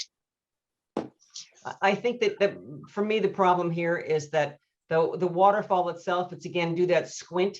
It's a big blob in the middle of the picture. It's so big that you need to, you can't go anywhere with it. It's just like, as she just said, it's like coming right at you and you're stuck there. Next up is Right Triangles, Ad Infinitum, Sean Sullivan. I think this is me. Okay, we went back and forth on this. Both of us had this up as one of their top pictures. We both really, really like this a lot. And this was, I'll tell you, in this category, trying to pick the final 5 was extremely difficult. This could just as easily have been first place. So the graphic is very strong. And when I first saw this, again, I thought it had the big wow factor. And then the longer I looked at it, I started to be able to see the things that you can read that are scraped in there or written on there, which also grabbed my attention. But the longer I looked at it, it almost got to be too simple for me. But at the same time, I still think it's a great picture. I think it's a really, really terrific image. Yeah, I think it'll be a great print, Sean. Yeah, and beautifully processed too, by the way. I mean, really just, you know, your light to your darks and the texture and everything that's going on in here. It's very, very, very strong. Thank you. Next up is The Smokehouse, Sean Sullivan. I thought this was a lovely image. I love the tree. I love the tree against the sky, but I just feel like I don't have enough of the house, shack, whatever you want to call it. And I really wanted to see more of that. It just cropped too tight at the bottom. Yeah, agree. I don't really see the smokehouse. I see the tree, and the tree is stunningly beautiful. Mm-hmm. Next up is Look Both Ways, Sharon Silversmith. You know, we're not quite sure what's going on here. For one thing, I think he's completely out of focus, or that there may be some movement here. And there's a nice curve in the street, but there's not enough interest or story going on here. Maybe if this was really shallow depth of field, so that he was in focus and everything else was out of focus, so that you just had the impression that he was crossing a street, that might be stronger. But as it stands, I think, again, there's too many things that are going on, and that head is in the dead center of the picture. Mm-hmm. Next up is Return to the Past, Sharon Silversmith. Interesting street scene. It does look very old. I don't know how long ago you took this photo, but I think it needs a lot of, a little more work before it's competition ready. It just seems a little flat, and you just need to do a few more things to get it ready for competition. Yeah, I don't know whether you were trying to do a dichotomy here, because you're talking about return to the past, yet we've got a modern puff jacket here, and this is a modern graphic, and there's a lot of like present day things in this, and maybe that's what you were looking for, was trying to show the contrast between the old and the new.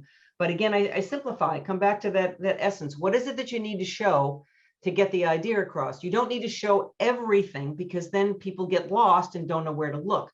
So what is it that you're really trying to show off? What were you attracted to? Okay, next up is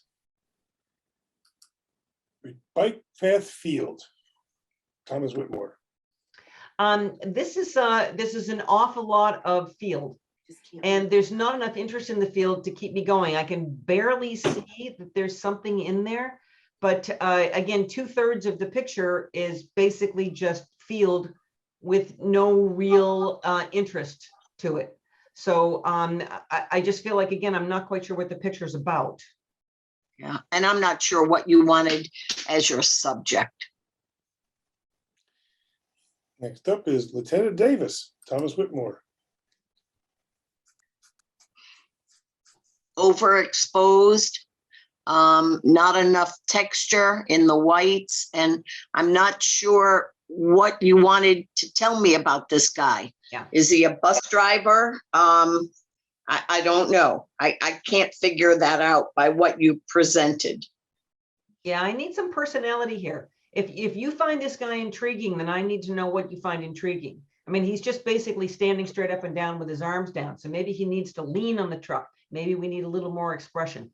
You know, you need to pull this out a little bit more in order to be able to tell your story. Mm-hmm. Okay, our honorable mentions. First up, Longwood Garden Beauty. Yeah, I really love this. This really grew on me. The more I looked at this, the more I really fell in love with it. There's a lot of subtlety that's going on in here. You know, I always talk about the lighting. The lighting, I don't think, is really great in this. However, I still think it's very strong. It works really well. I like being able to go from the light into the dark. I like the dynamics of the petals coming out, but you know, they're diagonal lines, but they're curved. So whenever we have curves, it's a lot more pleasing. And then that one petal that's in the front, that's kind of pointing down at the bottom of the right-hand corner, is also, that's the anchor. You know, that's very intriguing. I think that this is an absolutely beautiful image. I would hang this on my wall. Next up is Shadowed Path, Barb Lawton. Absolutely lovely infrared. Good, you know, a crop a little bit taken off the top may have added a little more drama, but you surely have great shadows, and the infrared's lovely. Yes, very, very well done. We both really like this one a lot. Next honorable mention is The Magic of Iceland, Neil Shapiro. Okay, this, I lead photo tours to Iceland, and I know it pretty well, and this is really stunning. There's a lot of interesting things that are happening here. First off, you've got the beautiful S-curve of the road. You've got a wide variety of tonalities in here. I truly would like to see a little bit more detail in those dark areas. I know what this is like. You can pull out a little bit more out of that, but I also like the subtlety of everything. I'm not looking for more contrast, but I think that this is really stunning. And to capture that moment with the clouds just like that, and again, composition, everything I think is really beautifully, beautifully done, Neil. Congratulations to you. Really terrific, terrific image. Yeah, Neil, this could have been a first place at any time. Yeah. Okay. Our last honorable mention is Tri-X Dreams, Neil Shapiro. Hey, Neil, you did good. You got 2 there. We really like your creativity. Some people might not even know what film is anymore. It's a great graphic, great mood shot. Love what you did. Highlights might be blown out just a tad. You like it. That's all that matters. But for me, I would have liked to just see them toned down a little bit, but really you did a great job. Again, product photographer, this is a fantastic image. Really fantastic. It's beautifully done. I love the tilt. I love the tonalities. I love that everything out of focus on the background. What really makes this is the curve of the end of the film with the sprocket holes just going right over the top of the reel. It's just gorgeous. I mean, this is one of the ones that just jumped out at me. And again, very easily could have been first place. Neil, fantastic image. Yeah, Neil, I'm just sad I gave away all of my darkroom stuff now. And our winner, the visitor, Ron Klein. This is haunting. And I must have said that 1,000 times. Haunting. It is a phenomenal image of these children, maybe at an orphanage somewhere. They're all in a uniform. But, we looked at it, and when I came back to it later, I was just like, oh my God, the faces on these kids are haunting. Even when I turned off my machine, I kept thinking of these. Yeah. Unbelievable. It reminded me of a Rockwell image of people praying, that it had that same kind of feel to it, but it is unbelievable. These kids' faces are just phenomenal. You're going to have to tell us where it is. Yeah, this is really a compelling image. I shoot people more than I do anything else, and I don't see people pictures in competitions very often. But for me, again, one of the things that's really important when I'm looking at images is that what stays with you. And this image stays with you. It is so incredibly compelling. That quality and direction of light. It looks like you've done something, like you've made the highlights glow a little bit in this, and I'm totally fine with that because it really, really works. You come in and you're focused on that one little girl in the front, and then the little boy with his head tilted on the left-hand side keeps pulling you back in, and just the little pieces in the background of the other people keep coming you in. This story is so compelling. I want to know what's going on. This image really stays with me. And Ron, I really want to congratulate you because I think this is one of the strongest images I personally have ever seen in a competition. I think that this is just truly outstanding. So, Yeah. so Ron, would you please come and talk to us and tell us something about this image? Well, I'm so glad you feel this way about it, because I feel this way about it also. I took this when I was, I'm almost a tear, I'm so moved by it. I took this when I was 20 years old. Wow. Traveling Wow. to Turkey. I didn't know what I wanted to do. I was thinking about being a photo journalist. I actually took a different path of that, but it was in a little schoolroom. I met a fellow in a little town in Turkey. He took me out to his village, and I spent 3 or 4 days photographing there. And this was just a one-room school. They'd never seen a foreigner before. And I walked in there with my Spotmatic. I think I was shooting Tri-X, but it is just available light. But I never was able to arrive at this completion of the print until the digital revolution came. Mm-hmm.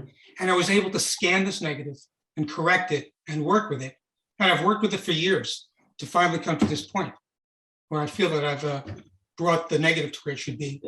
Yeah, it's wonderful. Absolutely wonderful. It's like that National Geographic image of the woman with the green eyes.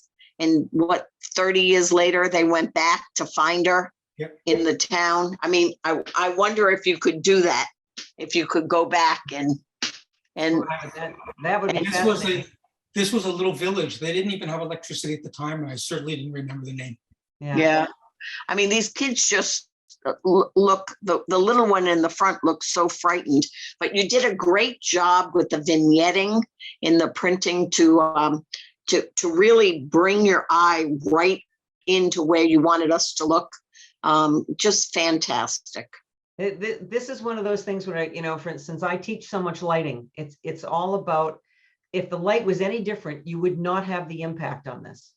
So Mhm. having that direction and quality of light, that is giving you the definition and the feeling and the mood, and is really what it is that's carrying you over. And I am completely blown away by this image. This is truly compelling and just absolutely stunning. So Ron, I just want to say congratulations to your 20-year-old, who I'm sure is still inside of you and is still making stunning, compelling images. Mhm. Thank So you. how many years ago was this? About 50. Wow. Wow. Amazing. Yeah, truly amazing, amazing image. And is this the first time you've ever entered it in a competition? Yes, it is. Wow. Yeah. Wow. Kudos to Like you. I said, I've worked on this for years and years. It's only maybe in the past year or so that I've come to this rendition. Yeah. Lovely. Yeah. Absolutely lovely. Yeah, congratulations, Ron. Congratulations, Ron, and everybody else. Great images as usual. Thank you, Roz. Thank you, Bobby. You guys did a great job. Great commentary. Thank you. We love seeing these images. Yes, and happy to be here. Happy to be a Fantastic. part. Thanks, and I'm Yeah. very honored that you asked me to help out and to ask Roz, and now Roz and I know each other. Yeah, So thank you. absolutely. I love seeing your images. So Well, everybody, made my day. this is I think everybody have a good summer. Like I said, this is the last meeting of the season. And until we meet at our banquet, everybody enjoy their summer. Right, and we will All have right. field trips hopefully once a month. And during the field summer. trips. Yes, we have field trips. Thank you both. It was Right. just Talk to everybody later. great commentary. And Ron, that is the most mesmerizing picture I've seen in years. Haunting. Yeah. Haunting. It's haunting. It is. Yeah. Unbelievably haunting. All right, guys. Okay. Thank you so much. Bye. Have a good Bye-bye. Good night, everybody. Have a later. good summer. Keep shooting.